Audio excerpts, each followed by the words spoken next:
True Crime South Africa is published in conjunction with Arena Holdings, publishers of Times Live, Business Live, Sowetan Live, and others. The opinions expressed in this podcast do not necessarily represent the views of Arena Holdings and its affiliates. The Ford Anglia rumbles at the side of the road as the young woman peers in the window. Her mind is already on the fun she's going to have with her mom that night, and this lift is just a means to an end. But when she sees his eyes, something in her stomach clenches. He's been drinking, and suddenly this doesn't seem like such a good idea anymore. She could just turn around and walk away, take the bus home like she usually does. But she convinces herself that everything will be okay. He'll drive her straight home. She'll arrive safely, and then she can spend the evening with her mom. As the heavy door of the Anglia slams shut on the passenger side, though, nothing will ever be okay again.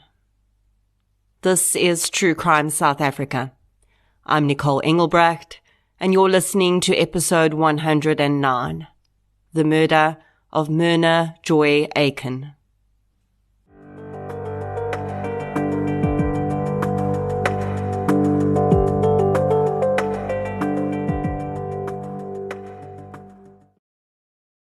Hey, True Crime South Africa listeners. I'd like to tell you about a brand new South African podcast called Your Mom with Skulk. I love how the podcast landscape in South Africa is expanding, and I'm really pleased to be a part of that. The content in True Crime South Africa's episodes can be a little bit heavy though, so I think it makes complete sense to balance that out with some light-hearted fun. Skulk Bezuidenhout is genuinely one of my favorite comedians and personalities, and now he has his own podcast. Hello there, all you crime junkies, you sickos. It's Skulk Bezuidenhout here. I'm sorry to interrupt the murder or the robbery or whatever heinous crime Nicole is telling you about, but I just wanted to tell you quickly about a new podcast that I'm hosting called Your Mom with Skulk.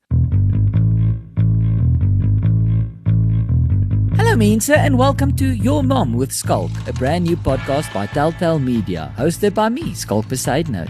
Now on this show, we're going to journey deep into the lives of really lekker people. Some of them are my friends, some of them I wish were my friends.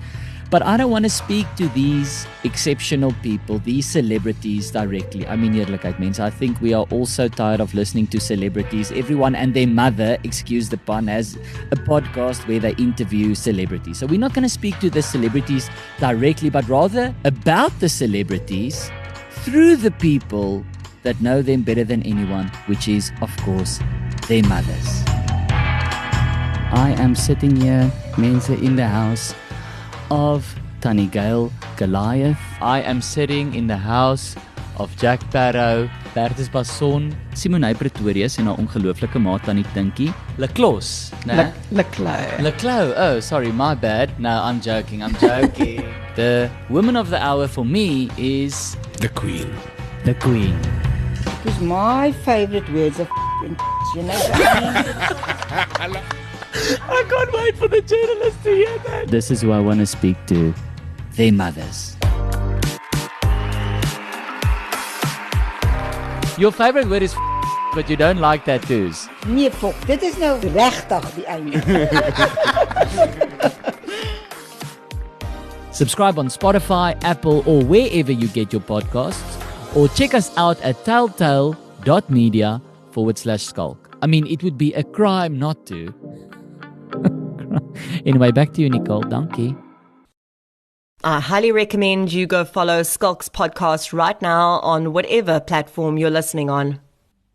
Before we get into today's episode, I'd like to thank those listeners who've supported the show through Patreon or PayPal recently. A huge thank you goes out to Sandra, Marinette Cruz, Jocelyn Moyes, Alicia Massaro, Joanne Palmer, and Hendrik Klopper for your support on Patreon. Thank you so much for your support, everyone. It really does make a huge difference. If you'd like to get an exclusive episode every month, as well as ad-free versions of every week's episode, check out the link to Patreon in the show notes and sign up for a minimum of $1, which is about the same price as a loaf of bread right now. You can also support the show by supporting our sponsors, including King Online and Wallpaper Online, by using the discount code TCSA10 or True Crime respectively when purchasing on their websites, and you'll get a 10% discount too. Or you can support me as an individual creator by purchasing my book Samurai Sword Murder in hard copy, ebook or audiobook formats, as well as the audiobook I narrated for Jana Marks of the Krugersdorp cult murders. Non-financial support is just as valuable, so please share and invite your friends to listen. This week's episode takes us back to the 1950s, 67 years ago to be precise. Vintage true crime. I don't often do cases this old, but occasionally I think there's value in going back there. Value in telling these really old stories, where for the most part, everyone directly impacted is long gone. The victim in this case would have been in her 80s now. Her siblings as old and older. Her parents long deceased. But I will tell you that I've actually gotten requests for this case to be covered from people who lived in the area at the time. They were just children then, but this case left a deep imprint on their memories. Some don't even remember it firsthand. They were told about it by their parents. Just 10 years ago, someone wrote a book about this crime. A man who, like so many others, could never get this case out of his head. And so, it seems clear that despite its age, this murder is still very relevant in many lives. It's those ripples, the ones that spread out from a single act of violence, no matter when it happens. The ripples are always the same, as broad, as deep, and as disruptive. In researching this case, I used the Benjamin Bennett book, Murder Will Speak, and a few media articles. So let's get into episode 109, The Murder of Myrna Joy Aken. The following episode may contain sensitive material, including descriptions of violence, sexual assault, or graphic descriptions of injuries to victims. If you feel you may be triggered by such material, please consider this before accessing our content. To access trauma counseling or services, please see the helpline information on our show notes. Myrna Joy Aken, who was known as Joy, was born in 1938. She grew up in Pinetown, in what is now KwaZulu-Natal, and lived with her parents in Main Road there. She had one brother, Colin, and after she finished high school, she started working at British Motors in Smith Street, Durban. Even today, in Facebook groups dedicated to the community of Pinetown, Joy is remembered as a young lady who was beautiful, inside and out. She was bubbly and outgoing and popular, but also seemed to be wise beyond her years, with a healthy skepticism of people, particularly men, who seemed to be too good to be true. A few months into her first job at British Motors, this skepticism would be put to the test when a new salesman started calling at the company. Clarence van Buren was 33 years old, and Joy recognized him the minute he walked into the office. He'd been at her parents' house a few weeks before to repair a radio, and she'd taken an immediate dislike to the man. He was just too suave. Although she couldn't deny he was a good-looking man, he was also extremely arrogant and far too much of a smooth talker. That initial interaction had gone down very differently with Van Buren, though, and he would later admit that he'd found the girl, who was 15 years his junior, very attractive. Although her initial experience with Van Buren had not been positive, Joy noticed that the other women in the office seemed drawn to him. His charisma seemed magnetic to many, and men equally seemed to enjoy his company. Joy was civil with Van Buren, wondering if perhaps she was being too hard on him. Of course, she had no idea about the man's background, and that her gut was entirely spot on. When Clarence Van Buren started at Global Electrical as a salesman, he was coming off a rather bad run of things. Well, really, most of Clarence Van Buren's life had been a rather bad run of things. The man had his first brush with the law when he was just 16 years old. He'd been working as an apprentice fitter and turner at the time, and when he started to run with the wrong crowd in Durban, he was sent to Johannesburg to work on the mines, in the hope that he would straighten himself out. Unfortunately, the opposite happened, and Van Buren began stealing cars to take for joyrides. He was eventually caught and sent back to Durban to a reformatory school for boys. For the most part, all this experience did was reinforce every negative quality Clarence had. Clarence Van Buren, even as a 16-year-old, was described as an extremely narcissistic young man. His narcissistic traits came out in ideas of grandeur about who he was and how important he was. And the irony about people like this is that often their charisma and general ability to charm others reinforces these ideas of grandeur they have about themselves, because people do really love being around them. Until they get to know them, of course. For Clarence, the reformatory became a stage upon which he could build the persona he was creating. He was soon appointed as head prefect, and the power this gave him was clearly intoxicating. Those who attended the reformatory with him would recall how Van Buren had taken every opportunity he could, and even fabricated a few transgressions to discipline pupils in his position as head prefect. His punishments often veered into sadism, and he seemed to enjoy humiliating especially the younger boys. The boys' reformatory bordered a girls' facility of the same nature, and Van Buren was very popular with the girls there. He played a few musical instruments extremely well, and this, along with his good looks and air of confidence, gave him an almost star-like presence. Van Buren was appointed as chairman of the drama club, but he had no interest in actually acting in performances. Rather, he used it as another way to be in charge and control people. He decided who filled which roles on stage, so everyone had to be in good standing with him in order to get a good part. In many ways, the close to 2 years that Van Buren spent in the reformatory would be the best of his life. He'd had everything he wanted there: power, prestige, control, and an outlet for his growing sadism. When he left, everything changed. Suddenly he was no longer the top dog. He didn't even feature on anyone's radar, and rather than going back and completing his apprenticeship as a fitter and turner, Van Buren returned, almost immediately, to a life of crime. Although he was not known as the slickest of criminals, Van Buren's claim to fame in the world of thieves became that he could pick a lock in under 10 seconds. This made him rather valuable to criminal gangs in the area, and he developed a reputation for himself around this. During this time, Van Buren's popularity with women continued, but this did not translate to successful or healthy relationships. At least not in the sense that most people consider relationships to be healthy and successful.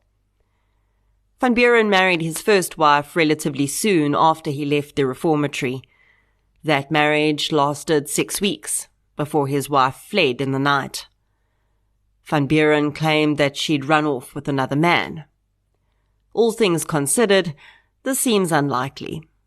He married his second wife soon after, but she too left him within just a few months. In that case, He claimed the woman had found out he was involved in criminal activities and her parents had forced her to leave him. After his second marriage and multiple convictions, which usually only resulted in very short stints in prison, fines or lashing punishments, which were still commonplace for so-called minor crimes during that time, Van Buren found himself falling foul of the law in a far bigger way. After being convicted of theft due to his extensive criminal history, in 1949, Van Buren was sentenced to 5 years in prison and 8 lashings. During this prison stint, the man almost seemed to make a complete turnaround. He started taking technical courses that he could use to get jobs on the outside, and his aim was to become a qualified electrical and mechanical engineer. After serving his sentence, Van Buren seemed to emerge from prison a changed man. He claimed that even his relationships with women changed then. He married for a third time, soon after being released, and Van Buren said that this relationship was what he'd always been looking for. He claimed that his wife was fully aware of his background and loved him despite it. Things really did seem to be looking up for Clarence Van Buren. He and his wife would have 2 children together in the years that followed, and Clarence, for the most part, seemed to stay on the straight and narrow, although his past did follow him around, or at least he claimed it did. In the early to mid-1950s, Van Buren moved between several jobs. He would claim that the reason he had to move was always because his employer would discover his criminal past and make his working conditions difficult. An instance at one of his jobs, though, seemed to indicate that this trend might not be completely true. In 1955, Van Buren started working as a shift engineer at Umgeni Power Station in Pinetown. Soon, though, checks started disappearing from the finance manager's office. Police were called in to investigate. Van Buren swore left and right that he had nothing to do with the thefts, but claimed that he was worried it was going to be pinned on him due to his record, so he resigned. Then, in September 1956, he started working as a salesman at Globe Electrical. He, his wife and children were living in a block of flats near the Aken family. Interestingly, in social media commentary around this case, many people have memories of the Aken family, but no one really talks about any personal connections they had to the Van Burens. I don't know if that's because Clarence wasn't very well established in the area, or if he just drifted under the radar. The latter seems unlikely, considering how he was described as loud and arrogant. The job at Globe Electrical was quite a stroke of luck for Van Buren. The money was decent and he got a company car, a Ford Anglia, to use as well. He was given use of the company petrol accounts to fill the vehicle up too, and both these points would play a role in this case later on. Van Buren, though, didn't seem too keen on doing a good job at Globe Electrical. He would occasionally call on a few customers during the day, but for the most part, he spent a lot of time drinking in various pubs across Durban and the surrounds during the day. It was probably only going to be a matter of time until his employer discovered his behavior and fired him, but that would be hastened by another matter entirely. On the 2nd of October 1956, Joy Aken woke and readied herself for work. Before leaving, she laid out an outfit she planned on wearing that night. She, her mom, and a friend were going to attend dance lessons that evening, and Joy, an avid dancer, had been looking forward to the evening out for ages. As she carefully selected the dress she'd wear that night, she could barely contain her excitement. Then, with one last glance at her bedroom, she headed off to work. Joy used the bus to get to work each day. It was a short walk from her parents' home to the bus stop. That morning there was a fine mist of rain coming down. Joy walked a little faster, hoping to save her hairdo from spoiling, considering she'd be going out that night, and she didn't really want to have to redo it. As she walked, a Ford Anglia trundled to a stop beside her. The driver rolled down the window, and she saw with some distaste that it was Clarence van Buren. The man had annoyed her once again on his last visit to her employer by calling her Cookie. Joy was not one for terms of endearment, and definitely not from a man she barely knew. So when Van Buren offered her a lift to work, she immediately declined and carried on walking. Van Buren continued to slowly drive next to her, though, refusing to take no for an answer. Joy glanced over and saw that there was a woman in the car. Van Buren introduced her as his brother's girlfriend, and Joy started to feel a bit more at ease. She stopped and agreed to the ride. Before long, she and the woman were chatting up a storm on the way to work, and as Van Buren drove, he would occasionally chip into the conversation. His brother's girlfriend would later admit that she'd been talking about an argument she'd had with her boyfriend to Joy, and Van Buren had regularly put his 2 cents in about how he and his wife were arguing terribly. She said it almost seemed as though he was trying to make it clear to them that he was unhappy in his marriage. The woman said that Joy didn't really seem to take much notice of him, though, and the more she ignored his statements, the more he reinforced them, which became a bit tiresome as the drive wore on. She was grateful when they arrived at her place of work, and she waved goodbye to Joy and Van Buren. Shortly afterwards, Van Buren dropped Joy off at work. By then, it seemed she felt a little more comfortable around him, and she'd started to think about the fact that if she had to take the bus home that afternoon, she'd have to rush to get ready for her evening out. But if she had a lift home, she'd have so much more time. As she got out of the car, she asked Van Buren if he'd be in the area at 5 p.m. And if so, could she catch a lift home with him? Van Buren allegedly said he wasn't sure where he'd be, but he'd let her know between 4:30 and 5 p.m. either way. The way the day proceeded for the two from there is documented in court records, as the importance of both accounts would later become clear. After dropping Joy off, Van Buren seemed to be on a roll of being helpful, and he gave a lift to 2 young men he saw walking on the side of the road. Those 2 young men would later testify that they'd been in the vehicle and one had seen a box of ammunition in Van Buren's glove compartment. He'd asked the man if he had a rifle, and Van Buren had replied he had a pistol. He pulled out a Beretta and showed it to the boys. He told them he also had a .38 automatic under the seat. The 3 had then stopped at a restaurant, and although Van Buren was supposed to be working, he'd had several brandies. They'd sat at the restaurant and played with the man's gun. While Van Buren was entertaining the 2 young men, Joy was at work.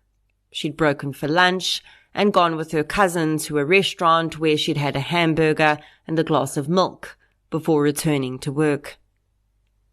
Van Buren had left the restaurant he was at with the 2 young men somewhere around midday, and staff would later say he'd been gone for several hours and then returned around 3:30 p.m.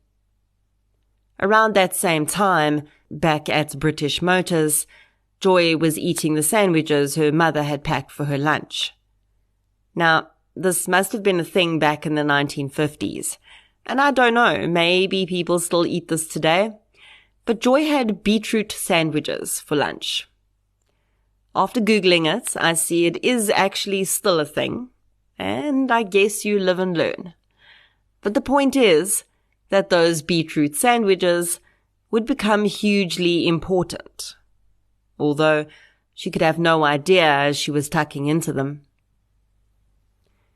Between 4:30 and 5 p.m., Joy's co-worker would later testify that Joy had received a telephone call. When she got off the phone, she told the co-worker she'd managed to secure a lift home that afternoon so she wouldn't have to take the bus.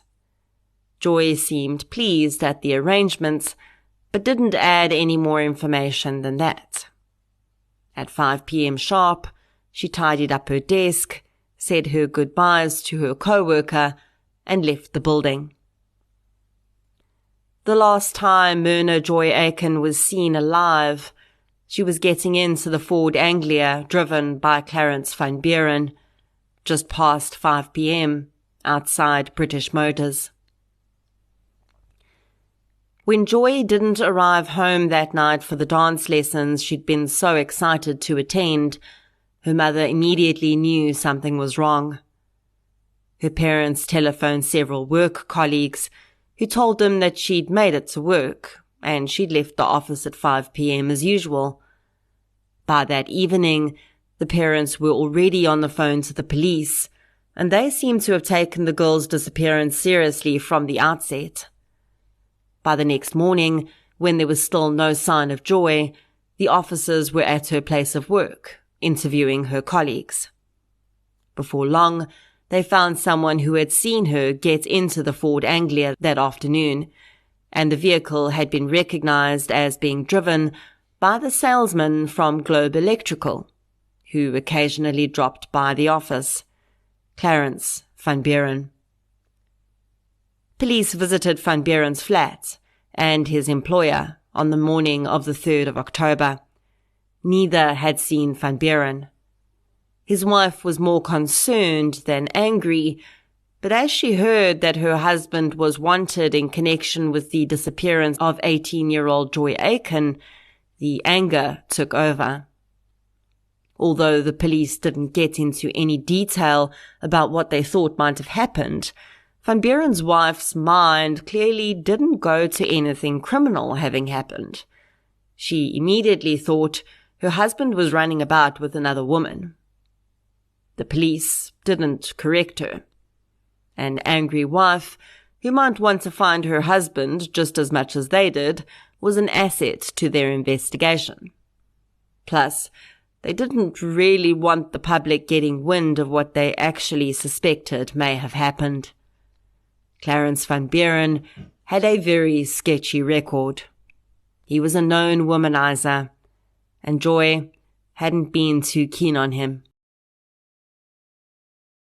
Although police were doing their best not to alarm the public too much, they had no choice but to put out a public call for information about the whereabouts of Clarence van Buren. As a result, the rumour mill began to swirl. The community was completely absorbed in the search for missing Joy Aken.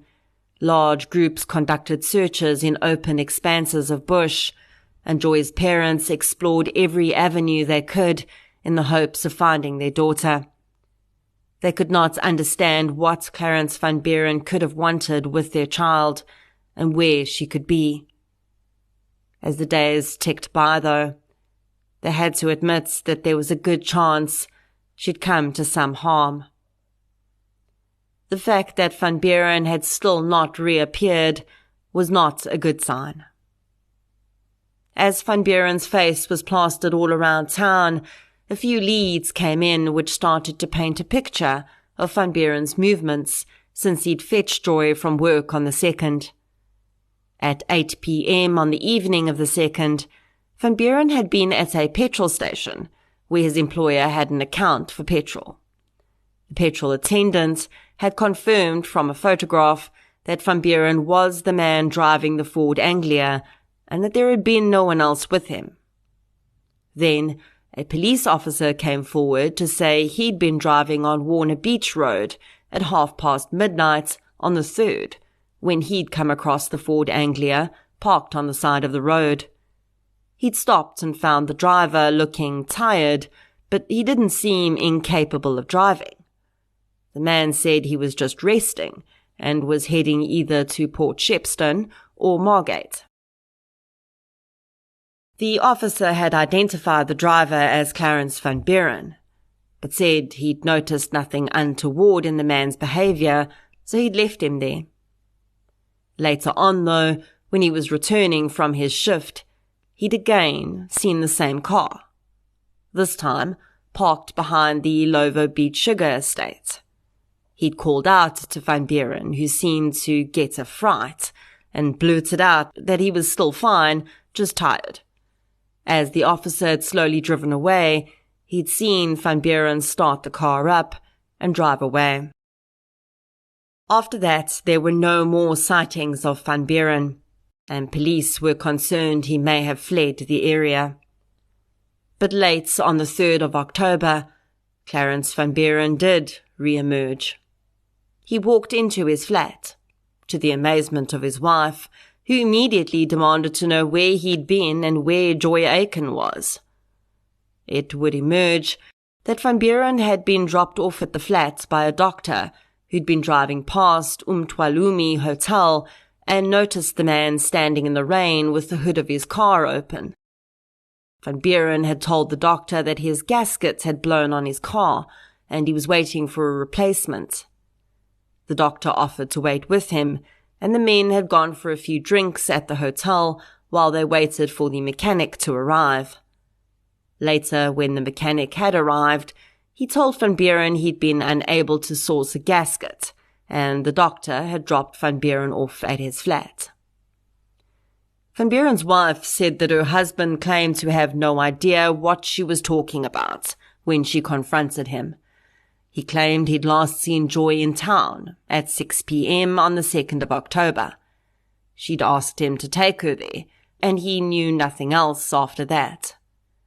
Van Buren's wife told him he'd better report to the police station and clear the matter up. She looked at his clothing, covered in dirt, and told him he'd better clean up before he did. The Van Buren's domestic worker would later report that when she'd arrived for work that morning, she'd found her employer had attempted to hand wash the clothing he'd taken off. She'd felt he'd done a very poor job, so she'd re-washed them herself. She confirmed that his shirt had soil and some other substance she couldn't identify on it. Clarence Van Buren did leave his flat that morning, but he didn't go to the police station. Instead, he got on the bus and disappeared for the rest of the day. At 7 p.m. that evening, he telephoned the police station and told them he'd be coming in to discuss Joy's whereabouts. The officers waited, but he never arrived. By October 5th, it seemed the whole of Durban was looking for both Joy and Van Buren, but both seemed to have disappeared into thin air. Then, on the 9th of October, a letter arrived at the police station. It was dated the 7th and marked as urgent. The sender, Clarence Van Buren. In the letter, Van Buren gave a version of what he said had happened on the day he collected Joy from work. Van Buren claimed that when he first collected Joy, she'd noticed that he'd been drinking. He said she was upset with him and didn't want to get into the car at first, but she'd eventually relented and gotten in. He claimed that as they drove, Joy told him that she was very unhappy at home and having issues with her parents. In the letter, Van Buren suggested that police look at this as a possible reason for her disappearance. He further claimed that on that day, Joy had asked him to drop her off at the post office because she had a parcel to post. He'd done this, and that was the last time he'd seen her. He explained that for the rest of the day he had various alibis. He claimed immediately after dropping off Joy he'd picked up another young man who he'd given a lift to. He'd then filled up his car with petrol. He mentioned the encounter with the police officer and then detailed how he'd accidentally reversed into a wall, and when he'd gone to attempt to bend his bumper back into place, he'd cut his wrist. He claimed that the cut had bled profusely, and he'd felt dizzy and went to lie in the back seat of his car. There, he claimed, he'd bled onto the seat. He continued the multi-page letter in dramatic fashion, insisting that he had nothing to do with Joy's disappearance, and then went on to say he felt his time on Earth was coming to an end. His dramatized letter almost seemed to be a suicide note. By this point, Van Buren had somehow managed to get his work vehicle running again and dropped it off under the cover of darkness at his employer's premises. It seems he'd already assumed he no longer had a job there, and perhaps he didn't want to be charged with theft of a vehicle, considering police were already after him. When Van Buren's employer discovered the vehicle parked in their lot, they called police. In the vehicle, police found evidence that clearly pointed to a poor outcome for Joy. The back seat of the vehicle was covered in blood. But not just that. In the ceiling of the car, police found 3 bullet holes and blood spatter which someone had tried unsuccessfully to rub away. It seemed very clear that someone had been shot in the car. Police now had to break it to Joy's parents that there was a very good chance she was no longer alive. In desperation, her brother Colin approached a local retired schoolteacher who was known to have certain talents. Nelson Palmer would later say he considered his psychic abilities to be a spiritual experience. In his mind, almost like a prayer, he said. The man said he'd never before received messages such as the one he claims to have received the day Joy's brother called on him.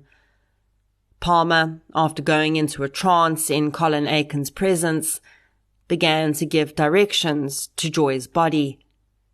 He explained that they would need to travel over 2 hills, and she would be found near a river and in a culvert. As soon as the man came out of the trance, Joy's brother and Nelson Palmer set off to search for her body. As they neared a culvert in Umtwalumi, they spotted a blood-stained rag on the stone wall of the culvert. Walking a little closer, Joy's brother saw to his horror a pair of legs sticking out of the culvert and over the wall. The naked body of Joy Aken was discovered in the culvert. Police were called to the scene and Joy's body was taken back to the mortuary. There an autopsy was conducted, which revealed that Joy had died from 3 gunshot wounds to her head. Other shots seemed to have been fired at or near the body, and those bullets had broken up, leaving small pieces of copper-plated metal embedded in Joy's skin. Her buttocks had been mutilated, and disturbingly, some of her internal organs were missing. But considering she'd been out in the bush for more than a week, the pathologist was unable to determine whether this had been due to animal activity or not. The beetroot sandwiches Joy had eaten around 3 p.m. on the day of her disappearance were still in her stomach, partially digested. From these sandwiches, the pathologist was able to determine that Joy Aken had been killed somewhere between 6 p.m. and 8 p.m. on the 2nd of October. This only served to reinforce that Clarence Van Buren was the best possible suspect for this crime. He had collected Joy at 5 p.m., and the next known sighting of him had been at 8 p.m.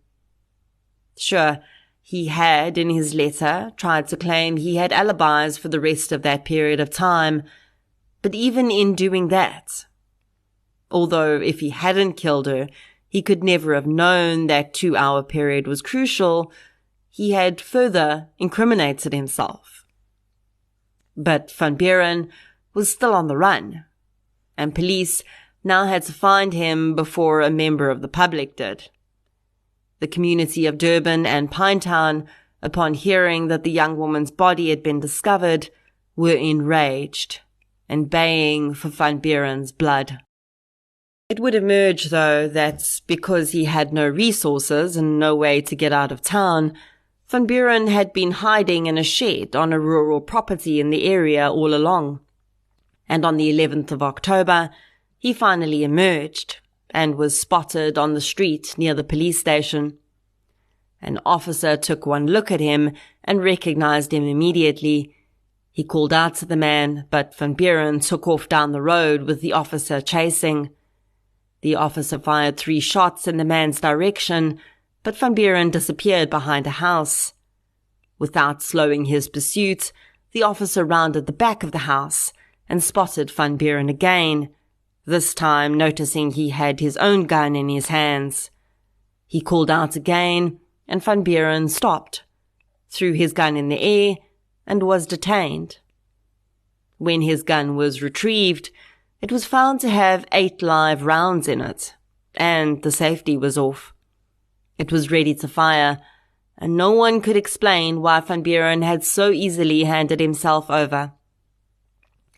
Perhaps he'd thought that shooting an officer would make him look like a cold-blooded killer, while handing himself over still gave him the opportunity to plead innocence, which is exactly what he'd go on to do. Van Buren would later say he'd intended to take his own life in that moment, rather than be arrested for a crime he claimed he didn't commit. But when the officer had borne down on him, he'd lost his nerve. Van Buren was arrested and taken to the police station.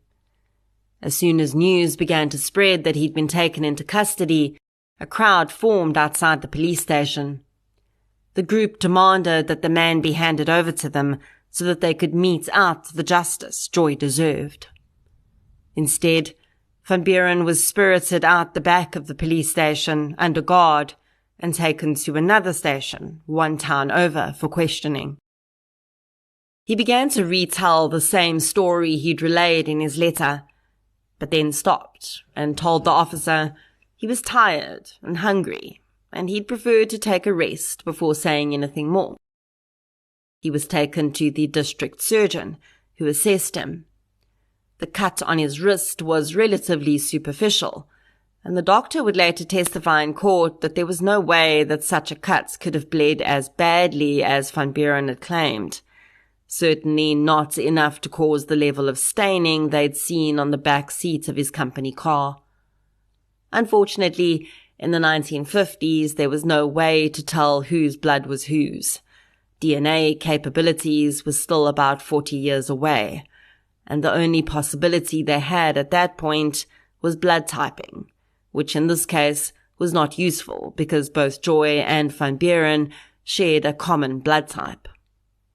The district surgeon also noticed scratches on Van Buren's arms, neck, and cheeks, saying that, in his experience, these could easily have been caused by fingernails. Van Buren was allowed to rest and given a meal. The next morning, he asked to speak to the investigator on the case again. And as he was brought before the man, Van Buren said he may as well throw away his previous statement because it was all a complete fabrication. He said he decided to tell the truth. Van Buren then launched into another tale about what had happened after he'd collected Joy on the 2nd of October. He said Joy had asked him to take her into town because she wanted to meet her boyfriend. He'd pulled up in front of a hotel and told the young woman he was going to go into the bar and have a few drinks. She'd chosen to stay in the car, he said.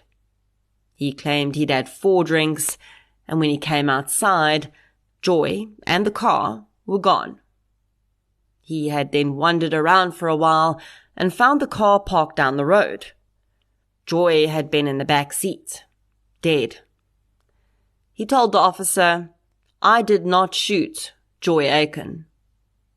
And although Van Buren would go on to change his story slightly yet again, when he gave an official confession to a magistrate later that day, that one sentence remained exactly the same. And it was almost all the police needed to hear. From the day Joy's body had been found, her cause of death had been kept confidential. No one, not even her parents, knew at that point that she'd been shot. Her body had been so decomposed that those who'd found her would not have been able to tell by looking at her that she'd been shot either. So the only people that would have known were the police officers close to the case, the pathologist, and Joy's killer. Each time Van Buren changed his story, he did so with just enough detail to try and make up the timeline he was now discovering the police had. But again, there were always details he didn't realize were available to police, that when skewed in his clear fabrication, became blatant red flags of his guilt. Essentially, Van Buren was claiming that he'd left Joy in his vehicle. Someone had abducted her, killed her in his car, and then driven the car back to the spot where he'd left it. He claimed that he'd been afraid because he had a criminal record, so he hadn't called police, and instead he'd driven Joy's body out to where she'd been found, undressed her, and dumped her in the culvert. He made several pointings out to officers, including the place where he'd burned some of Joy's clothing. The timeline Van Buren tried to provide did not make sense. He was clearly giving that timeline as he thought it would provide an unknown third party with enough time to kill the woman and then put him elsewhere at the time of her death. But police knew she died between 6 and 8 p.m. They also knew that at 8 p.m., Van Buren was at a petrol station filling up his company car. When questioned about this, he claimed in one of his versions that he had been filling up, but the attendant must have been wrong about the time, and he also claimed that when he was at the petrol station, Joy's body was still in the car. The attendant would deny this, and said the petrol station was well lit, and he would definitely have noticed a dead body in the back of the car. Police believed, and when the trial of Clarence Van Buren started, the prosecutor would also present, that Van Buren had killed Joy within less than 2 hours of picking her up that night. They believed he'd fetched her and always intended to have some sort of sexual liaison with her. He may have hoped it would be consensual, but he'd also clearly been prepared for the opposite. They believed that he'd propositioned Joy, and when she'd turned him down, he'd threatened her with his gun. He'd then driven her out to a deserted area and very likely raped her, and then killed her in the back seat of his car.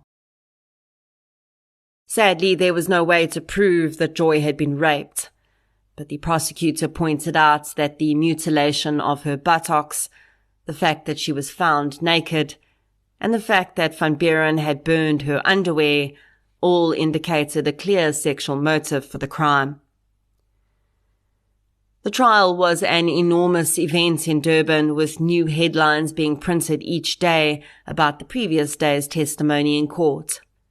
The Aken family attended each day of the trial, and Mrs. Aken cried as she confirmed that the dress her daughter had been wearing was the one being held up to her in an evidence bag. She also told the court the one thing that Van Buren had not known, which completely disproved his claims that Joy had asked to be taken into town that day. She told the court of the dance lesson they had planned that night, and how excited her daughter had been. They'd been looking forward to the evening for months, and she knew that there was no way Joy would have missed it of her own free will. Although the prosecution did not mention that a psychic's tip had led to the discovery of Joy's body, the defense attorney did drop several jokes about it.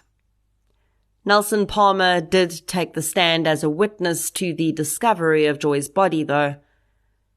I do want to say that in a book written in 2013 by a man who'd been rather obsessed with this case his entire life, and also on the Pinetown Facebook group, several people discount the claims that Nelson Palmer's vision led to the discovery of Joy's body. Many people say that the location of her body had already been narrowed down by public search parties and police, and the vague directions Palmer gave could really have taken them anywhere. Either way, Palmer's alleged role in this case would go down in the annals of history as fact. But whether you believe it or not is entirely up to you. Although Clarence van Buren had refused to take part in the theatre group he'd headed up in school, he did a pretty good job of attempting the role of the wronged man on the stand during his trial. He gripped a rosary throughout his testimony, often wept, and on occasion slammed his fist into the bench to get his point across about how unfairly he felt he was being treated. As the prosecutor pressed him on the finer details of his story, though, and he unraveled, the mask started to slip, and it was soon clear who Clarence van Buren really was. Although he tried to fill his timeline with numerous trips to several different bars on the night of the murder, no one who worked at those bars had recognized him. On the 26th of February 1957, the judge delivered his verdict. He found that Van Buren's story was not credible, and that there was absolutely no possibility that someone would have driven Joy away, killed her, and then returned the car with the body in it to the exact spot they'd stolen it from. The physical evidence also showed it was very likely that Clarence van Buren was Joy's killer. Although Van Buren's attorney would attempt to show that there were mitigating factors in the crime and pointed out that Van Buren had never committed any other violent crimes, the judge could not see any reason to deviate from the harshest sentence available: death by hanging. Clarence van Buren wept as the judge handed down his death sentence. As Van Buren awaited the hangman's noose in prison, a group of people on the outside who still believed in his innocence made one last-ditch attempt to prove it. One man, just an ordinary citizen, who'd convinced himself that Van Buren was innocent, travelled hundreds of kilometres and practically spent his entire life savings reinvestigating the entire case. He presented a petition with the evidence he felt could exonerate Van Buren to the Governor-General, but his attempts bore no fruit.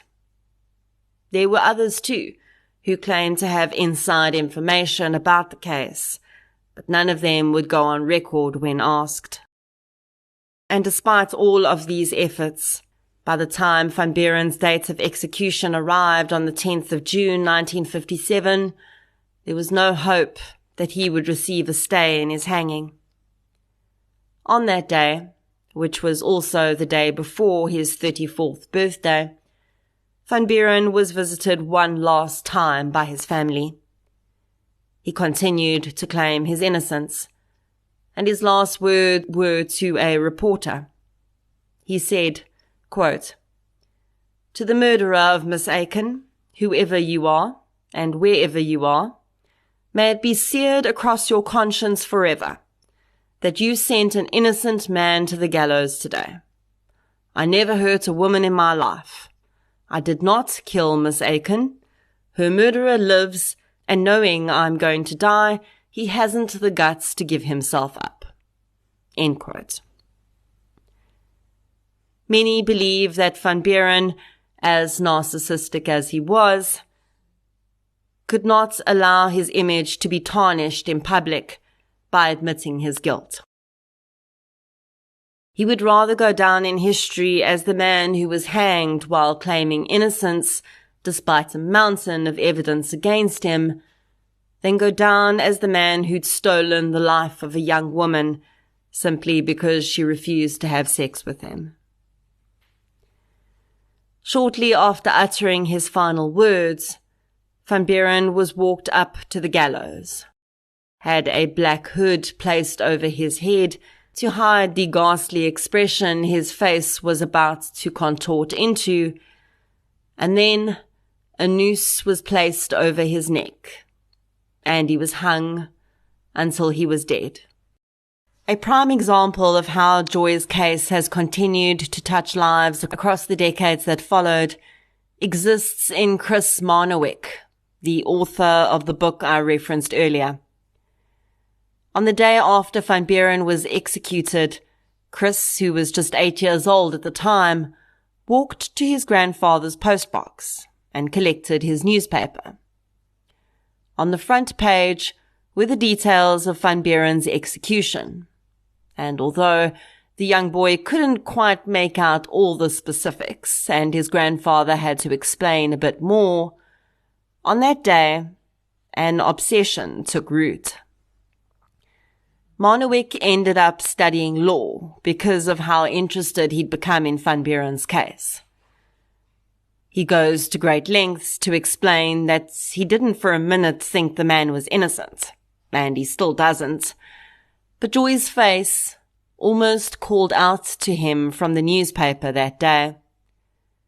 And multiple seeming coincidences in his life would continue to put this case in his way, until he eventually relented and started writing a book about it. For him, the real question was why. Why had a man, despite having a criminal record, had never done anything violent, why had he suddenly decided to commit this horrendous crime? And Marnowick thinks that he found the answer in Van Buren's own personality. The subtitle of his book is He Knew the Words, but Not the Music. And he uses this to describe how a very charming and eloquent man who wrote some of the most beautiful parting letters to his family from his prison cell had absolutely no understanding of what the emotions he wrote of actually meant. Essentially, Marnowick is saying Van Buren was a psychopath. And on that day in 1956, he decided that he was not going to allow Joy Aken to refuse his advances, because in his mind, what he wanted was more important. In his mind, she had absolutely no right to refuse him. And surely everyone would understand and see where he was coming from.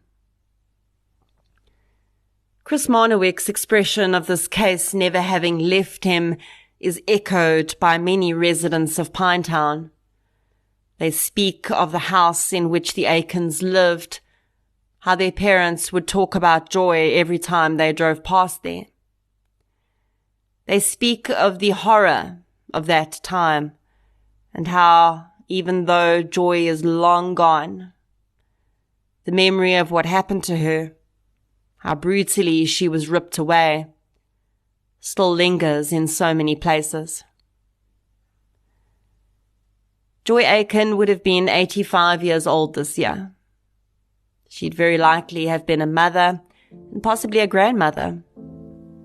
She would have watched her parents grow old and eventually leave this earth.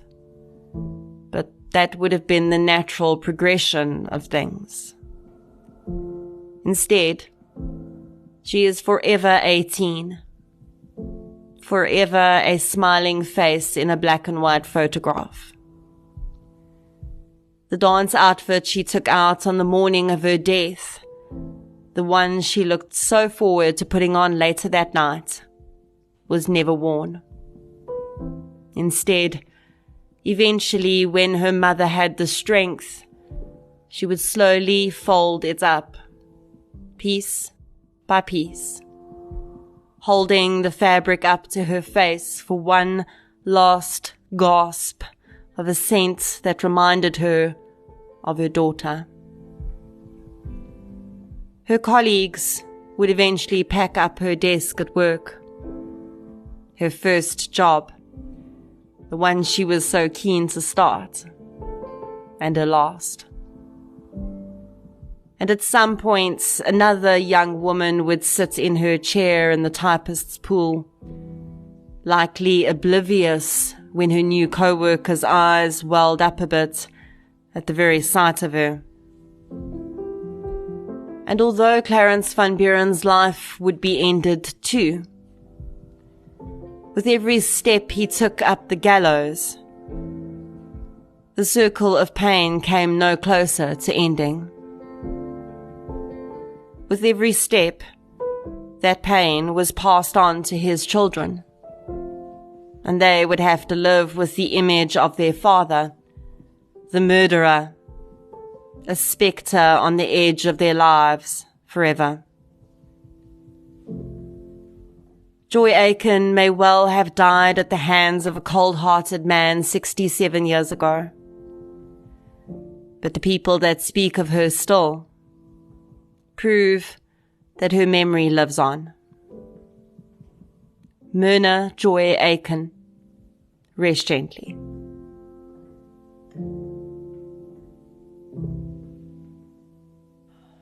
Thank you for listening to episode 109, The Murder of Myrna Joy Aken. If you'd like to hear more victim-focused true crime content, please subscribe to True Crime South Africa on Spotify or the platform you're using to listen right now. If you're looking for something still related to real-life stories, but often with a more positive slant, you can check out my new podcast series, I Lived Through This. You can follow both podcasts on social media. We're on Facebook, Twitter, and Instagram. I'll be back next week with another episode. Until then, thank you for your support, and I'll chat to you soon.